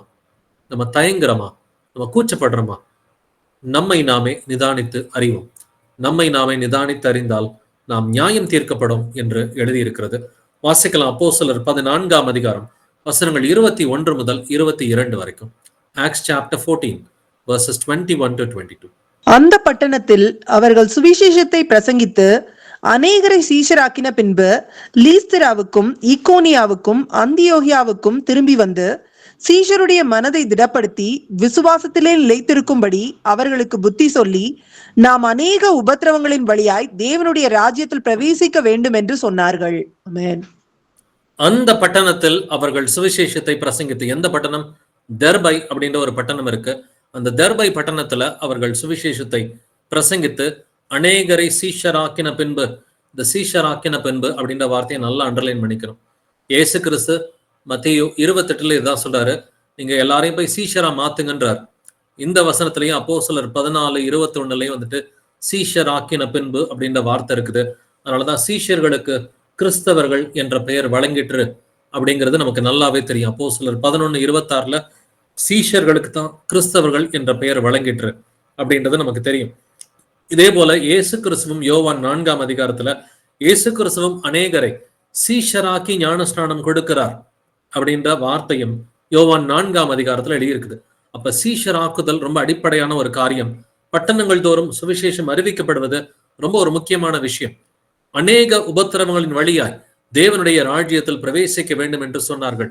நீங்க இயேசு கிறிஸ்துவ கர்த்தர்னு அறிவிக்கும் பொழுது, இயேசு கிறிஸ்துவ பிதா என்று நீங்கள் விசுவாசித்து அவரை அறிக்கை பண்ணும் பொழுது உங்களுக்கு ஒரு சில உபத்திரவங்கள் வருவது அது உண்மைதான். உபத்திரவம்ன்றது சுவிசேஷத்தின் நிமித்தமாக வருவது உபத்திரவம். நாம செய்யற தப்பு மூலமா பிரச்சனை வந்துச்சுன்னா அது சிக்ஷையா இருக்கலாம், அது சோதனையா இருக்கலாம். பட் உபத்திரவம்னா நீங்க கீழ்ப்படுகிறதன் மூலமா, இயேசு கிறிஸ்துவை அறிக்கை பண்ணுவதன் மூலமா உங்களுக்கு ஒரு சில உபத்திரவங்கள் வந்து கீழ்ப்படியாதவர்கள் மூலம் வரும். இந்த உபத்திரவங்களின் வழியாதான் தேவனுடைய ராஜ்யத்தில் நாம் பிரவேசிக்க முடியும் என்று வேதம் சொல்கிறது. ஆனாலும் தைரியமாக பிரசங்கம் பண்ண வேண்டும். இதுவும் வசனம் நமக்கு சொல்லி கொடுக்குது. அப்போஸ்தலர் 19:8 வாசிச்சு பாத்தீங்கன்னா, பின்பு பவுல் ஜெப ஆலயத்தில் பிரவேசித்து தைரியமாய் பிரசங்கித்து என்று எழுதியிருக்கிறது. பின்பு பவுல் ஜெப ஆலயத்தில் பிரவேசித்து எப்படி பிரசங்கம் பண்ணா? தைரியமாய் பிரசங்கித்து அப்படின்னு சொன்னா தைரியமா தான் பிரசங்கம் பண்ணணும். சோ ஒரு சில உபத்திரவங்கள் உங்களுக்கும் எனக்கும் வரலாம். உபத்திரவங்கள் வந்தாலும் தைரியமா இருக்கணும். சிமர்னா சபையின் விஷயங்களை படிச்சு பாருங்க. நமக்கு வெளிப்படுத்தின விசேஷம் 2ஆம் அதிகாரத்துல சிமர்னா சபை கிட்ட கர்த்தர் பேசும் பொழுது, சாத்தான் உங்களை 10 நாள் உபத்திரவப்படுத்துவான், உங்களை 10 நாள் காவலில் போடுவான், ஆனாலும் மரண பரியந்தம் எனக்கு உண்மையாயிருன்னு சொல்லி கர்த்தர் சொல்கிறார். அப்ப சுவிசேஷத்தை நிமித்தமாக உங்களுக்கு பாடுகள் உபத்திரவங்கள் வந்தாலும் அதை சகிக்கிற பிள்ளைகளா இருக்க வேண்டும் இல்லைங்களா? உபத்திரவங்களை சகிக்கணும்னு சொல்லி வேதம் சொல்லுது. அப்பொழுதுதான் நீடிய பொறுமை நமக்கு உண்டாகும் என்றும் வேதத்தில் எழுதி இருக்கிறது. அப்ப உபத்திரவத்தை சகிக்கிற பிள்ளைகளா நம்ம இருக்கிறோமா? நீங்க ஏற்கனவே சுவிசேஷம் அறிவிக்கிற பிள்ளைகளா இருக்கலாம். சுவிசேஷம் அறிவிக்கிற பிள்ளைகளா இருந்து உங்களுக்கு உபத்திரவம் வரும் பொழுது அதை சகிக்கிற பிள்ளைகளா இருக்கிறோமா அப்படின்னு நம்மை நாமே நிதானித்து அறிவோம். அப்போஸ்தலர் 28:31 வாசிக்கலாம். ஆக்ட்ஸ் 28:31. மிகுந்த தைரியத்துடனே தடையில்லாமல் தேவனுடைய ராஜ்யத்தை குறித்து பிரசங்கித்து கர்த்தராகிய இயேசு கிறிஸ்துவை பற்றிய விசேஷங்களை உபதேசித்துக் கொண்டிருந்தான். ஆமென். மிகுந்த தைரியத்துடனே தடையில்லாமல் தேவனுடைய ராஜ்யத்தை குறித்து பிரசங்கித்து. எப்படி நம்ம பிரசங்கம் பண்ணணுமா? மிகுந்த தைரியத்தோட பிரசங்கம் பண்ணணும். தடையில்லாமல் தேவனுடைய ராஜ்யத்தை குறித்து பவுல் வந்துட்டு பிரசங்கம் பண்ணா. பட் இந்த வாக்கியம் எழுதப்பட்ட சூழ்நிலையில அவன் ஒரு ஜெயில் கைதியா தாங்க இருக்கிறான். அப்போஸ்தலர் 28ஆம் அதிகாரத்துல 31வது வசனத்துல அவன் ரோம் நகரத்துல அங்க ஒரு ஜெயில் கைதியா தான் வந்துட்டு இருக்கிறான். ஒரு ஜெயில் கைதியா இருக்கிறப்ப கட்டுக்களோடு விலங்குகளோடு இருக்கும் பொழுது அவன் மிகுந்த தைரியத்துடனே இயேசு கிறிஸ்துவை குறித்து பிரசங்கம் பண்றான். இன்னைக்கு நாமெல்லாம் பவுல போல கிடையாது இல்லைங்களா? நமக்கு வந்துட்டு பவுல போல ஒரு கைதியாலாம் வந்துட்டு இல்லை. நம்ம நல்லா ஃப்ரீயா தான் இருக்கிறோம். கர்த்தருடைய கிருபையினால நம்ம ஃப்ரீயா தான் இருக்கிறோம். நமக்கு அறிவிக்கக்கூடிய தலங்களை எடுத்து இயேசு கிறிஸ்து கொடுக்குறாரு. அந்த வாய்ப்புகளை நிறையவே கர்த்தர் ஏற்படுத்தி கொடுக்குறாரு. அப்படின்னா நாம அதெல்லாம் பயன்படுத்திக்கிறோமா அப்படின்னு யோசிச்சு பாருங்க. இப்ப பவுலே ஃப்ரீயா இருந்திருந்தானா ரோம் நகரம் முழுக்க சென்று பிரசங்கம் பண்ணி இருக்கலாம். ஆனா ரோம் நகரம் முழுக்க நடப்பதற்கு அவனுக்கு ஒரு ஃப்ரீடம் கூட கிடையாது இல்லைங்களா? ஒரு கைதியா ஒரு வீட்டுல தான், வாடகை வீட்டுல இருக்கிறான். யாராவது வந்து பாக்குறதுன்னா அந்த வீட்டுக்கு தான் அவனை வந்து பார்க்கணும். ஆனாலும் அந்த ஒரு வீட்டுல இருந்துகிட்டே வந்துட்டு ரோம் நகரம் முழுக்க எல்லோருக்கும் தெரிகிறபடி சுவிசேஷத்தை பிரசங்கம் பண்ணி கொண்டிருந்தான். அப்படின்னா நாமளும் இப்படிதான் தைரியமா சுவிசேஷத்தை பிரசங்கம் பண்ணுகிற பிள்ளைகளா இருக்கணும். இயேசு கிறிஸ்துவை கர்த்தர் என்று அறிக்கை செய்கிற பிள்ளைகளா இருக்கணும். கிறிஸ்துவின் சுவிசேஷத்தை பூரணமாய் பிரசங்கித்திருக்கிறேன்னு சொல்லி ரோமர் 15:19 எழுதப்பட்டிருக்கு. ரோமர் 15:19 கிறிஸ்துவின் சுவிசேஷத்தை பூரணமாய் பிரசங்கித்திருக்கிறேன். அப்ப பூரணமா வந்துட்டு இயேசு கிறிஸ்துவின் சுவிசேஷத்தை சீஷர்களுக்கு சொல்லி கொடுக்கிற பிள்ளைகளா நம்ம இருக்கணும். சுவிசேஷம் அறிவிப்பது ஏதோ ஒரு சிலருக்கு மட்டும்தான் அப்படின்னு கர்த்தர் சொல்ல கிடையாதுங்க. எல்லோருக்கும் தலைமேல் விழுந்த கடமையா இருக்கிறது. நம்ம எல்லோருக்குமே அது தலைமேல் விழுந்த கடமையா இருக்கிறது. வாசிக்கலாம் 1 கொரிந்தியர் 9ஆம் அதிகாரம் 16ஆம் வசனம். 1 Corinthians 9:16. சுவிசேஷத்தை நான் பிரசங்கித்து வந்தும் மேன்மை பாராட்ட எனக்கு இடமில்லை. அது என் மேல் விழுந்த கடமையாய் இருக்கிறது. சுவிசேஷத்தை நான் பிரசங்கியாது இருந்தால் எனக்கு ஐயோ. ஆமென். சுவிசேஷத்தை நான் பிரசங்கித்து வந்தும் மேன்மை பாராட்ட எனக்கு இடமில்லை. நம்ம எல்லாம் பிரசங்கம் பண்ணணும் தான், ஆனாலும் மேன்மை பாராட்டுவதற்கு நமக்கு இடம் இல்லை. அது என் மேல் விழுந்த கடமையா இருக்கிறது. சுவிசேஷத்தை நான் பிரசங்கியாதிருந்தால் எனக்கு ஐயோ. சுவிசேஷத்தை பிரசங்கிப்பது எல்லோருக்கும் கடமை தாங்க. அது பிரசங்கிக்கலைன்னா ஐயோன்னு சொல்லி எழுதியிருக்குது.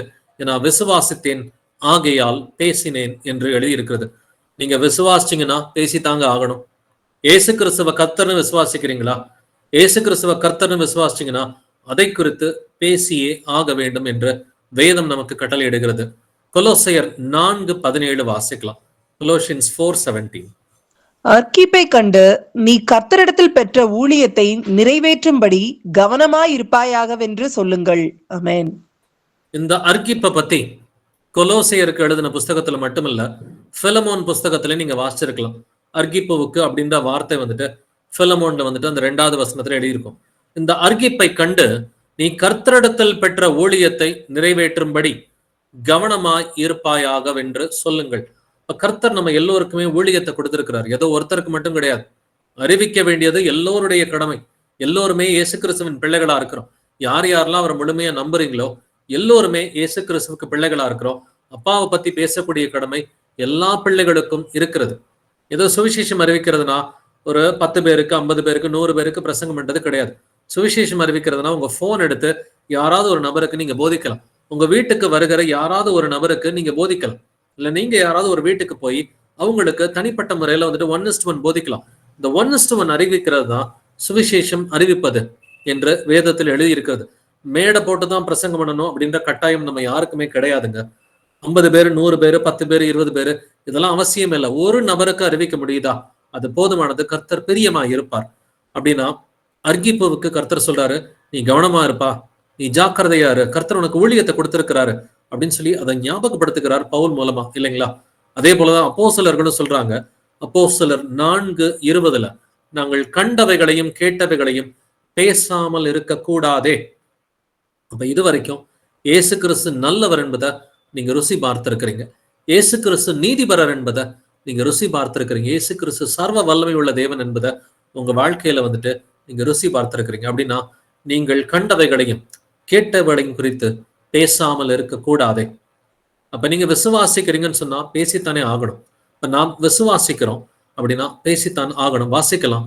2 கொரிந்தியர் 4:13 2 Corinthians 4:13. விசுவாசித்தேன் ஆகையால் பேசினேன் என்று எழுதியிருக்கிறபடி நாங்களும் அந்த விசுவாசத்தின் ஆவியை உடையவர்களாயிருந்து விசுவாசிக்கிறபடியால் பேசுகிறோம். ஆமென். ஆமென். விசுவாசித்தேன் ஆகையால் பேசினேன். அப்ப இயேசு கிறிஸ்துவை குறித்து பேசுறதுக்கு என்ன வேணும்? விசுவாசம் மட்டும்தாங்க வேணும். வேற எதுவும் பெருசா தேவையில்ல. பிரதர் எனக்கு வசனம்லாம் ஞாபகத்துல இல்ல பிரதர், எனக்கு இந்த நம்பர்லாம் வந்துட்டு நிறைய பேர் கரெக்டா வந்துட்டு டக்கு டக்குன்னு சொல்றாங்க, எனக்கு இந்த நம்பர்லாம் ஞாபகத்துல வர மாட்டேங்குது. அது அவசியம் இல்லை. தேவைன்னா கர்த்தர் கொடுப்பார். நீங்க அந்த உள்ளுக்குள்ள இருக்கிற சாராம்சத்தை புரிஞ்சுக்கிட்டாலே போதும். இப்ப நானே வழியும் சத்தியமும் ஜீவனமா இருக்கிறேன், இந்த வசனம் தெரிஞ்சா உங்களுக்கு போதும். இதை போய் நீங்க 4 பேர்ட்ட சொல்லலாம். இதுக்குரிய நம்பர் தேவையில்லை. இது யோவான் 14:6 அப்படின்ற நம்பர் தேவையில்லைங்க. ஏசு கிறிஸ்து தான்பா வழி, ஏசு கிறிஸ்து தான் சத்தியம், ஏசு கிறிஸ்து தான் ஜீவன். என்னாலே அல்லாமல் ஒருவனும் பிதாவின் இடத்தில் வரான். நீ பிதா கிட்ட போகணும்னா ஏசப்பா மூலமா தான் போகணும் அப்படின்ற காரியத்தை அந்த வசனம் நீங்க ஓரளவுக்கு தெரிஞ்சாலே எளிமையா நீங்க சொல்லிக் கொடுக்கலாம். இதுக்கு அந்த நம்பர் தெரியணும், அந்த சாப்டர் நம்பர், அந்த வசனத்துக்குரிய நம்பர், இதெல்லாம் தெரியணுன்ற கட்டாயம் இல்லைங்க. இதுக்கு தேவை ஒன்னே ஒண்ணுதான், விசுவாசித்தேன் ஆகையால் பேசினேன் என்று எழுதி இருக்கிறது.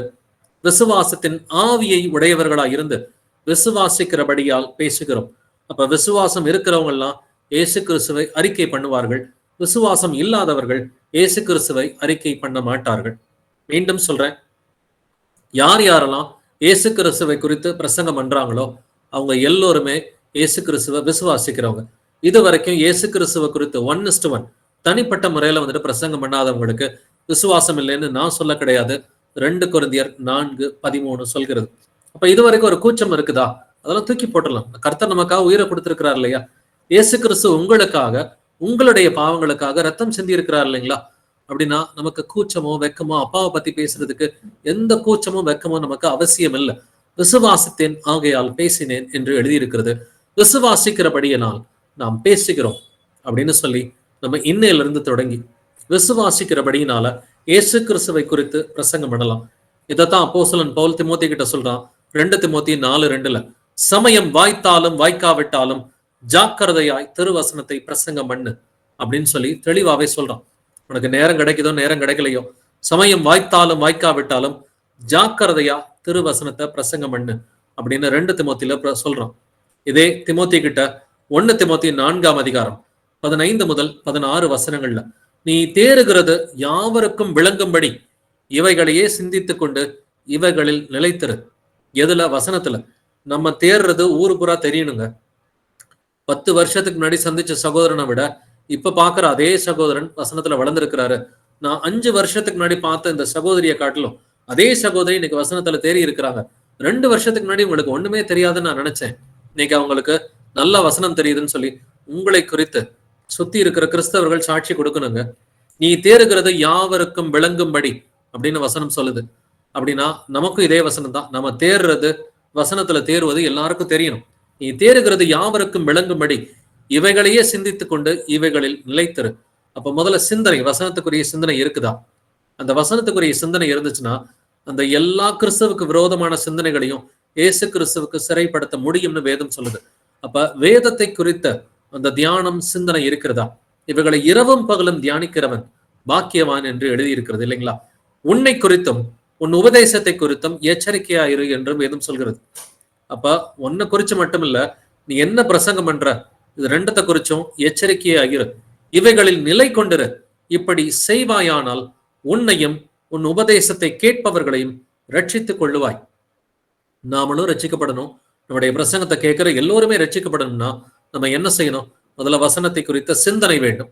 அதுல நாம நிலைச்சிருக்கணும். பிரசங்கம் பண்றவங்க யார் யாரோ நாம சீஷர்களா இருக்கிறோம். எல்லோருமே தான் பிரசங்கம் பண்றோம் இல்லைங்களா? எல்லோருமே 1:1 நமக்கு தெரிஞ்சவங்கள்ட்ட பிரசங்கம் பண்ணுகிற பிள்ளைகளா இருக்கிறோம். ஆனா ஜாக்கிரதையா இருக்கணும். என்ன பிரசங்கம் பண்றோம், என்ன வார்த்தைகளை பயன்படுத்துறோம் அப்படின்றதுல வந்துட்டு ரொம்ப ரொம்ப ஜாக்கிரதையா இருக்கணும். கொஞ்சம் எக்ஸைட் ஆகி கொஞ்சம் வரம்பு மீறி எதையும் பேசிடக்கூடாது. ஒரு கோபப்பட்டு வரம்பு மீறிய எந்த வார்த்தைகளும் போயிடக்கூடாது. கரெக்டா வந்துட்டு இருக்கணும். நம்முடைய நடத்தையும் கரெக்டா இருக்கணும். நம்முடைய பிரசங்கமும் கரெக்டா இருக்கணும். இப்படி இருந்தாக்க உன்னையும் உன் உபதேசத்தை கேட்பவர்களையும் ரட்சித்துக் கொள்ளுவாய் என்று எழுதியிருக்கிறது. பட் இந்த சுவிசேஷம்ன்றது ரொம்ப ஒரு சுலபமான காரியம்ன்றது நமக்கு கர்த்தர் ஏற்கனவே வெளிப்படுத்தி இருக்கிறார் இல்லைங்களா? 1 கொரிந்தியர் 15 முதல் 5 வசனம் படிச்சு பாத்தீங்கன்னா, சகோதரரே, நான் உங்களுக்கு பிரசங்கித்த சுவிசேஷத்தை மறுபடியும் உங்களுக்கு தெரியப்படுத்துகிறேன் அப்படின்னு பவுல் சொல்றான். அந்த 3-5 வசனம் படிச்சு பாத்தீங்கன்னா, கிறிஸ்துவானவர் வேத வாக்கியங்களின்படி நமது பாவங்களுக்காக மரித்து அடக்கம் பண்ணப்பட்டு வேத வாக்கியங்களின்படி 3ஆம் நாளிலே உயிர் தெழுந்தார். இதுதான் அடிப்படை சுவிசேஷம் இல்லைங்களா? அடிப்படையான சுவிசேஷம் என்னது? தேவன் மாம்சத்தில் வெளிப்பட்டார். பழைய ஏற்பாட்டுல நம்ம பார்க்கிற ஒரே பிதாவாகிய தேவன் அவர் மாம்சத்துல வெளிப்பட்டார். மாம்சத்துல வெளிப்பட்டு வேத வாக்கியங்களின்படி நமது பாவங்களுக்காக அவர் மரித்தார். அவர் அடக்கம் பண்ணாங்க. 3ஆவது நாள் அவர் உயிரோட வந்தாரு. அவர் 2ஆம் வருகையில வரப்போறாரு. நம்ம எல்லாத்தையும் நியாயம் தீர்க்க போறாரு அப்படின்னு இந்த அடிப்படையான எளிமையான சுவிசேஷத்தை நாம விசுவாசித்து, நம்ம விசுவாசிக்கிறதன் மூலமா இதை பிரசங்கம் பண்ணோம்னு சொன்னாக்க நம்ம ரட்சிப்பின் பாதையில நிச்சயமா நடக்க முடியும்னு சொல்லி வேதம் சொல்கிறது. அப்படின்னா இயேசு கிறிஸ்துவின் காலத்திலே அவரை ஒரு சிலர் நம்பினாலும் வெளியில அறிக்கை பண்ணல. இதெல்லாம் நீங்க யோவான் சுவிசேஷத்துல வாசிக்க முடியும். யோவான் 12:42 ஆகிலும் அதிகாரிகளிலும் அநேகர் அவரிடத்தில் விசுவாசம் வைத்தார்கள். அப்படி இருந்தும் ஜெப ஆலயத்துக்கு புறம்பாக்கப்படாதபடிக்கு பரிசேயர் நிமித்தம் அதை அறிக்கை பண்ணாதிருந்தார்கள். விசுவாசிச்சாங்க, ஆனா அறிக்கை பண்ணல. அப்ப அவங்களுக்கு எல்லாம் ரட்சிப்பு கிடைச்சதா? விசுவாசித்து அறிக்கை பண்ணாம இருந்தவங்களுக்கு ரட்சிப்பு இல்லை. ஆனா விசுவாசித்து அறிக்கை செய்பவர்களுக்கு ரட்சிப்பு உண்டு. அப்ப நம்ம விசுவாசிக்கவும் செய்யணும், நம்ம அறிக்கையும் பண்ணணும். இதைதான் ரோமர் 10 வாசித்தோம் இல்லைங்களா? இருதயத்துல விசுவாசிக்கணும். இருதயத்துல எதுக்காக விசுவாசிக்கணும்? நீதி உண்டாகும்படி இருதயத்தில் விசுவாசிக்கப்பட வேண்டும். ரட்சிப்பு உண்டாகும்படி நாவினால் அறிக்கை பண்ணப்பட வேண்டும். அப்ப இயேசு கிறிஸ்துவை குறித்து முதல்ல வீட்டுல பேசுறோமா? யோசிச்சு பாருங்க.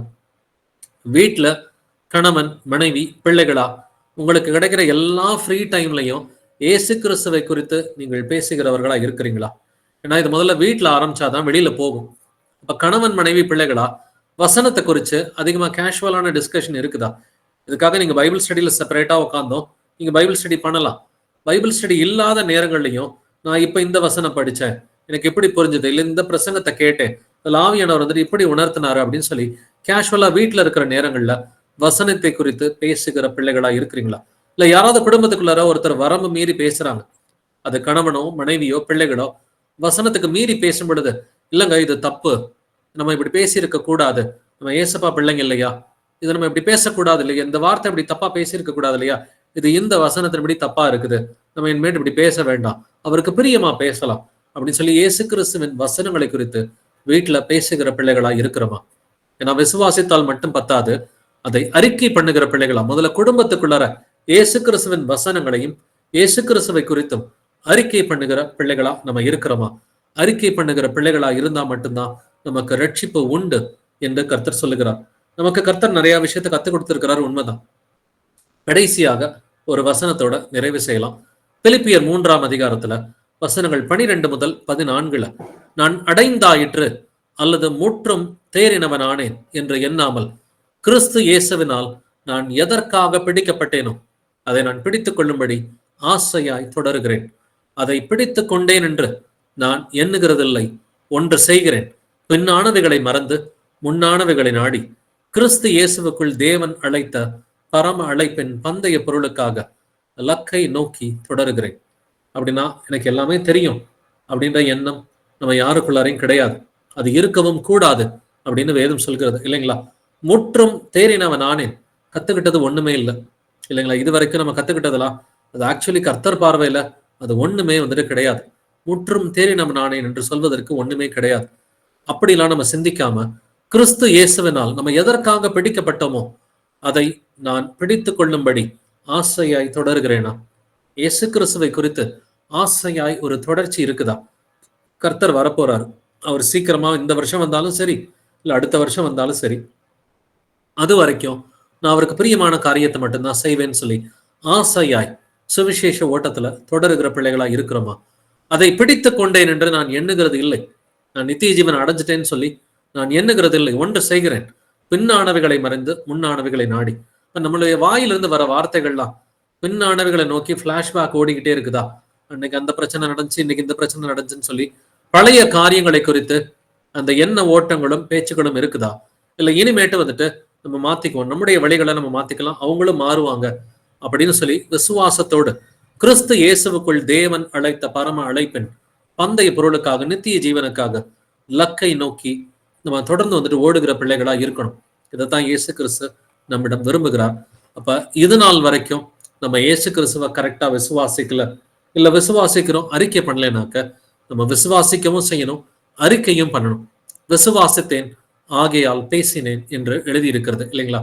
அப்ப இயேசு கிறிஸ்துவை எப்படி அப்போஸ்தலன் பவுல் தாமதமின்றி பிரசங்கம் பண்ணானோ, நாமளும் தாமதமின்றி இயேசுவே மெய்யான தேவன், இவர்தான் நீதிபரர், இவர்தான் ரட்சகர், இவர்தான் நல்லவர், இவர்தான் சர்வ வல்லவர், இவர்தான் ஒரே தேவன் என்பதை அறிக்கை செய்கிற பிள்ளைகளா இருக்கணும்.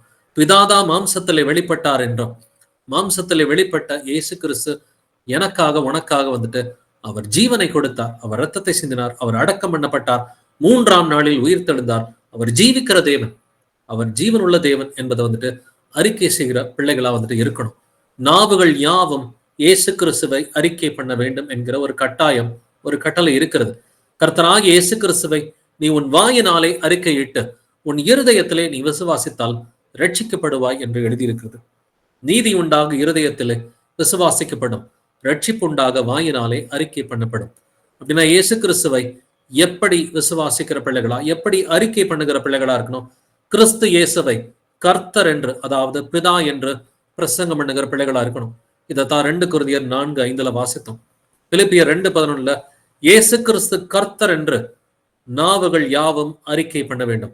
இயேசு கிறிஸ்து கர்த்தர் என்றுனா இயேசு கிறிஸ்து பிதா என்று, யெகோவா என்று நாவுகள் யாவும் அறிக்கை பண்ண வேண்டும்.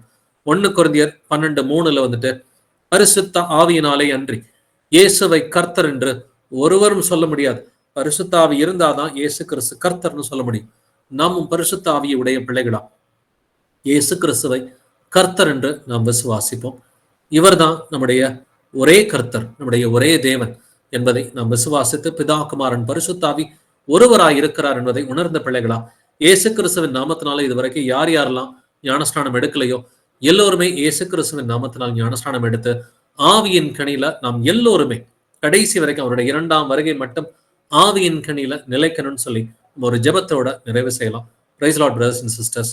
நாம் ஜெபிக்கலாம். எங்கள் கர்த்தராகிய இயேசு கிறிஸ்துவே, எங்கள் அப்பா தந்தையே, உம்மை போற்றுகிறேன், உம்மை புகழுகிறேன், உம்மை வாழ்த்தி வணங்கி உம்மை ஆராதிக்கிறேன், உம்மை துதிக்கிறேன், உமக்கு நன்றி செலுத்துகிறேன், உமக்கு ஸ்தோத்திரம் செலுத்துகிறேன். ஆண்டவரே, எங்கள் கர்த்தராகிய இயேசுவே, நீர் நல்லவர், வல்லவர், பரிசுத்தர், தூயவர், நீர் இரக்கமுள்ளவர், நீர் சாந்தமுள்ளவர், நீர் நீதி உள்ளவர். துதியும் கனமும் மகிமையும் வல்லமையும் என்றென்றும் உடையது. ஏசப்பா, இந்த வழியிலே உமக்கு நன்றி செலுத்துகிறோம், உமக்கு ஸ்தோத்திரம் செலுத்துகிறோம். ஆண்டவரே, இந்த படிப்பினைக்காக இவ்வளவு வசனங்களுக்காக உம்மை ஸ்தோத்திரிக்கிறோம். ஆண்டவரே, நீர் ஒருவரை மெய்யான தேவன் என்பதை நாங்கள் விசுவாசிக்கிறோம். ஆண்டவரே, நீர் கொஞ்சம் காலத்தில் வருவீர், தாமதம் பண்ணாம சீக்கிரமா வந்துடுவீங்கன்றதை நாங்கள் விசுவாசிக்கிறோம். ஆண்டவரே, அது மட்டும் எப்படி அப்போஸ்தலன் பவுல் வந்துட்டு தாமதமின்றி உங்களை குறித்து பிரசங்கம் பண்ணானோ, நாங்களும் அதே போல தாமதமின்றி இயேசு கிறிஸ்து ஒருவரை மெய்யான தேவன் என்பதை நாங்கள் எல்லோருக்கும் பிரசங்கம் பண்றதுக்கு எங்களுக்கு கிருபையை கொடுங்கப்பா. நாங்க இருதயத்துல விசுவாசிக்கிற பிள்ளைகளா மட்டும் இல்லாம நாவனால அறிக்கை பண்ணுகிற பிள்ளைகளா, சமயம் வாய்த்தாலும் வாய்க்காவிட்டாலும் ஜாக்கிரதையாக திருவசனத்தை பிரசங்கம் பண்ணுகிற பிள்ளைகளா இருக்க வேண்டும் என்று இன்று வசனத்தை கேட்ட ஒவ்வொரு ஆத்மாவையும் இயேசு கிறிஸ்துவின் நாமத்தால் ஆசீர்வதிக்கிறேன். ஆண்டவரே, ஏசப்பா, இந்த வார்த்தை உனக்கு சமீபமாய் உன் வாயிலும் உன் இருதயத்திலும் இருக்கிறது. இது ரொம்ப எளிமையானதுப்பா. உன் இருதயத்துல இருக்கிற வார்த்தையோ நாவல இருக்கிற வார்த்தையை போய் பேசு அப்படின்னு சொல்லி ஆண்டவரே ரோமர் 10:8 பேசியிருக்கிறீங்களா? ஆண்டவரே, நாங்க எவ்வளவோ நாட்கள் உண்மை குறித்து பேசுவதற்கு நாங்க கூச்சப்பட்டிருக்கிறோம், வெக்கப்பட்டிருக்கிறோம், வெசனப்பட்டிருக்கிறோம். அதற்காக எங்களை மன்னிங்க ஆண்டவரே. எத்தனையோ இடங்கள்ல வந்துட்டு ஆண்டவரை உண்மை குறித்து பிரசங்கம் பண்ணுவதற்கு எங்களுடைய பழைய வாழ்க்கையில ஆப்பர்ச்சுனிட்டி எங்களுக்கு இருந்துச்சுப்பா. ஆனாலும் அன்னைக்கெல்லாம் ஆண்டவரே நாங்க கூச்சப்பட்டு பேசாமல் இருந்திருக்கிறோம். ஆனாலும் நீர் எங்களுடைய நாவுகளை திறந்திருக்கிறீங்கப்பா. அதற்காக நமக்கு நன்றி செலுத்துகிறோம். ஆண்டவரே, உங்களை பத்தி பேசுறதுக்கு, நீர் யார் என்பதை குறித்து உண்மையும் உத்தமமா பிரசங்கம் பண்றதுக்கு ஆண்டவரே இவ்வளவு பிள்ளைகளை நீர் எழுப்பி இருக்கிறீர். ஆண்டவரே, ஆண்டவரே, இவ்வளவு பட்டணங்கள்ல வந்துட்டு இவ்வளவு உண்மையான சீஷர்களை நீர் எழுப்பி இருக்கிற அந்த கிருபைக்காக ஸ்தோத்திரிக்கிறேன், நமக்கு நன்றி செலுத்துகிறேன். ஆண்டவரே, தொடர்ந்து எங்கள் எல்லோருடைய நாவுகளையும் நீங்க திறந்து விடுங்க. ஆண்டவரே, இருதயத்துல நாங்கள் உறுதியாக விசுவாசித்து நாவனால ஆண்டவரை நாங்கள் பகிரங்கமாக நாங்கள் ஆண்டவரை தைரியமா நாங்கள் பிரசங்கம் பண்றதுக்கு எங்கள் எல்லோருக்கும் நீர் கிருபை பாராட்ட வேண்டுமாறு கெஞ்சி மன்றாடுகிறோம். ஆண்டவரே, இயேசு கிறிஸ்துவை கர்த்தர் என்று நாங்கள் விசுவாசிப்பதற்கு, இயேசு கிறிஸ்துவை கர்த்தர் என்று நாங்கள் பிரசங்கிப்பதற்கு எங்களை பலப்படுத்துங்க, எங்களை திடப்படுத்துங்க. ஆண்டவரே, அதே போல ஆண்டவரே, இயேசு கிறிஸ்துவை கர்த்தர் என்று நாவுகள் யாவும் அறிக்கை செய்ய வேண்டும் என்கிற அந்த கட்டளைக்கு நாங்கள் எல்லோரும் கீழ்ப்படிவதற்கு எங்களுக்கு இரக்கம் பாராட்டுங்கப்பா. பரிசுத்த ஆவியினாலே அன்றி இயேசுவை கர்த்தர் என்று ஒருவரும் சொல்ல முடியாதுன்னு சொல்லி வேதம் சொல்கிறது. ஆண்டவரே, நாங்கள் பரிசுத்த ஆவியை உடைய பிள்ளைகளா, இயேசு கிறிஸ்துவை கர்த்தர் என்று விசுவாசித்து போதிக்கிற பிள்ளைகளா இருக்க வேண்டும் என்று ஒவ்வொருவரும் இயேசு கிறிஸ்துவின் நாமத்தினால் நாங்கள் ஆசீர்வதிக்கிறோம். எரேமியா 23 எரேமியா 33 நாங்கள் வாசிச்சது போல வந்துட்டு எங்களுக்கு நீதியாய் இருக்கிற கர்த்தர் இயேசு கிறிஸ்துவை நீர் ஒருவரே. ஆண்டவரே, எங்களுடைய நீதியான கர்த்தர் நீர் ஒருவராக இருக்கிறீர். ஆண்டவரே, உமது நாமமே அல்லாமல் ரட்சிப்புக்கு வேறே நாமம் இல்லை என்பதை நாங்கள் விசுவாசிக்கிறோம். ஆண்டவரே, சீக்கிரமா இந்த பூமிக்கு வாங்க ஆண்டவரே, வந்து இந்த பூமியை வந்துட்டு உமது ஆளுகையின் கீழே கொண்டு வாங்கப்பா. இன்னைக்கு இந்த பூமி முழுவதும் ஆண்டவரே அக்கிரமம் நிரம்பி இருக்கிறது. ஆண்டவரே, எப்படி நோவாவின் காலத்துல வந்துட்டு அக்கிரமம் இந்த பூமியில நிறைந்திருந்ததோ அதை போலவே இதுவும் நோவாவின் காலமா இருக்கும் என்று நீங்க சொல்லி இருக்கிறீங்களா? மனுஷகுமாரனுடைய வருகை நாட்களும் நோவாவின் நாட்களை போல அக்கிரமத்தின் மிகுதியினால நிரம்பி இருக்கும் நீங்க சொன்னது போலவே ஆண்டவரே, பூமி முழுவதும் அக்கிரமத்தினால் நிரம்பி இருக்கிறது.